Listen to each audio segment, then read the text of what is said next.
You probably think you're in control. You believe every choice you make, the car you drive, the way you vote, even the person you're dating, is a result of your own free will. But here's the cold hard truth. You are a puppet, and your ego is the string. Evolution left a backdoor in your brain, a psychological glitch that makes you remarkably easy to hack. And the scariest part, the smarter you think you are, the easier you are to manipulate. While you're out here playing checkers, giant corporations, algorithms, and social engineers are playing grandmaster-level chess with your subconscious. You aren't the architect of your life. You're just a character in a script you didn't write. If you honestly believe you're immune to this, you've already lost the game. Today, we're exposing exactly how they do it and how to stop being the easiest target in the room. The most dangerous person in the room isn't the one who knows everything. It's the one who thinks they can't be fooled. We've been raised to believe that intelligence is a shield, a barrier that keeps the world's noise from dictating our choices. But the reality is far more sinister. Your intelligence isn't a shield, it's a justification machine. Psychologists call this the bias blind spot. It's a glitch in human hardware where you can easily spot a marketing trick, a fake narrative, or a manipulative deal when it's happening to someone else,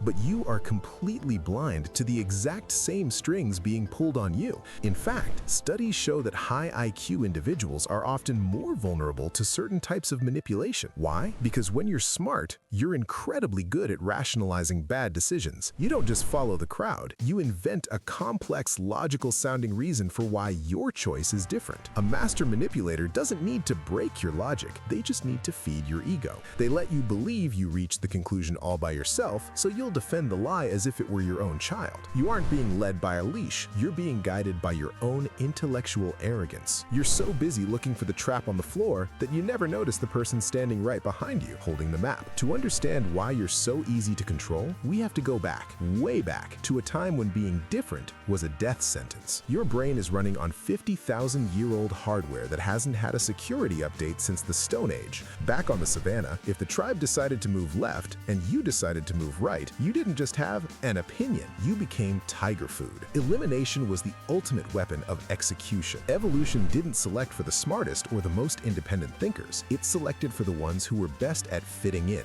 And that primitive, gut-wrenching fear of being cast out of the tribe is the exact string that modern manipulators pull on every single day. They call this social proof, but that's a sanitized corporate term for what is actually a biological glitch. Your brain is hardwired to look around and scan for what everyone else is doing before it decides what you should do. This is why you see limited time offers, or everyone is talking about this, or the carefully curated trends on your feed. A master manipulator doesn't try to convince you that their product or idea is good, they just convince you that everyone else has already accepted it. Once they create the illusion of a majority, your survival instinct takes over. You start to feel a subtle itching discomfort if you aren't part of the herd.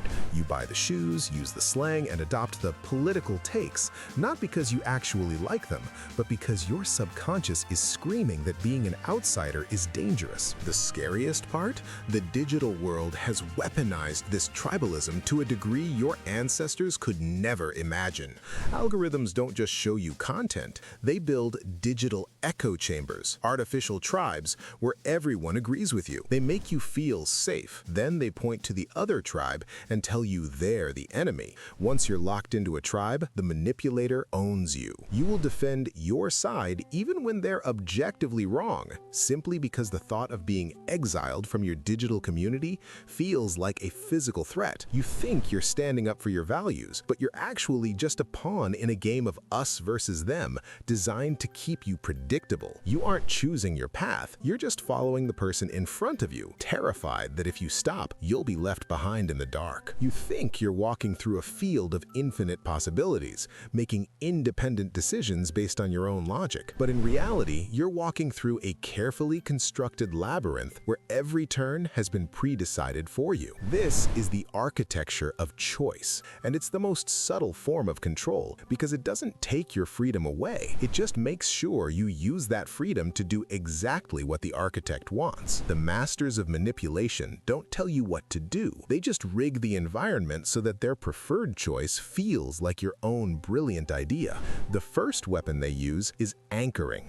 Your brain is incapable of perceiving absolute value. It can only perceive relative value. If I show you a watch for $2,000, your brain registers expensive. But if I show you a $5,000 watch first and then show you the $2,000 one, that same watch suddenly feels like a steal. You didn't save $3,000. You just spent $2,000 you weren't planning to spend. The first number you see, the anchor, sets the standard for everything that follows. Whether it's the price of a car, a salary negotiation, or a political statistic, the first piece of information you ingest becomes the lens through which you judge all others. You aren't evaluating reality. You're just reacting to the scales someone else built for you. Then comes the decoy effect, and this is where it gets truly sinister. Have you ever noticed how a medium coffee is almost the same price as a large? That medium isn't there for you to buy. It's a decoy. Its only purpose is to make the large look like a better value. If there were only small and large, you might hesitate. But by adding a third, slightly less efficient option,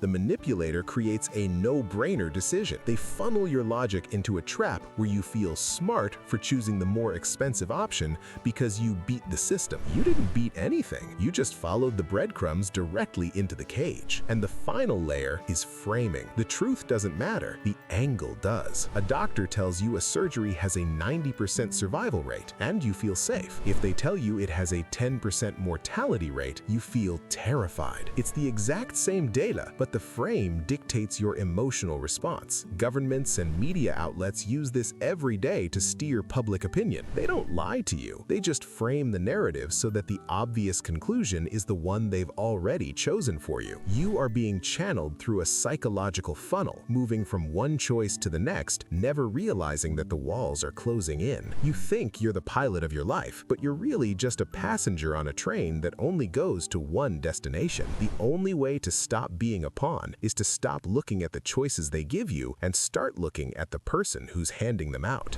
This is the final layer of the trap, the one you're holding in your hand right now. We've talked about your ego, your tribal instincts, and the rigged architecture of your choices, but all of those are just the foundation for the ultimate tool of control: digital puppeteering. Your smartphone isn't a tool. It's a high-tech surgical instrument designed to perform lobotomies on your attention span, one notification at a time. The engineers in Silicon Valley aren't trying to make your life easier. They're weaponizing a psychological phenomenon called variable rewards. This is the exact same math used to design slot machines. If a slot machine gave you $1 every time you pulled the lever, you'd get bored and walk away. But because it might give you a jackpot on the next pull, you stay until your pockets are empty. Every time you scroll your feed, you are pulling that lever. Most of it is garbage, but every few scrolls, you find a jackpot, a funny video, a like, or a piece of news that validates your bias. This triggers a massive spike of dopamine, the chemical of seeking. Your brain isn't addicted to the content, it's addicted to the possibility of what's coming next. You think you're browsing out of curiosity, but you're actually a lab rat in a digital cage conditioned to crave the next hit of validation. And here is the red pill moment. The algorithm knows you better than your own mother does. It has mapped your insecurities, your political triggers, and your deepest desires. It doesn't just show you what you like, it predicts your next thought. It funnels you into a feedback loop where your reality is filtered, processed, and served to you on a silver platter of confirmation bias. You start to believe that everyone thinks like you, that the other side is evil, and that your worldview is the only logical one. You aren't developing an opinion, you are being programmed by a mathematical equation designed to maximize engagement, which is just a polite word for addiction. The only way to break the strings is to realize they are there. Most people will finish this video, feel a momentary spark of awareness, awareness and then immediately pull the lever again to see what's next on their feed, they will go right back to sleep. But if you want to be the architect instead of the pawn, you have to embrace the discomfort of silence. You have to stop letting the screen dictate your dopamine and start reclaiming your focus. Manipulation only works in the dark. Once you see the light of the projector, the movie loses its power over you. So ask yourself, are the thoughts in your head actually yours, or are they just the echoes of an algorithm that decided who you should be today? The game only ends when you stop playing.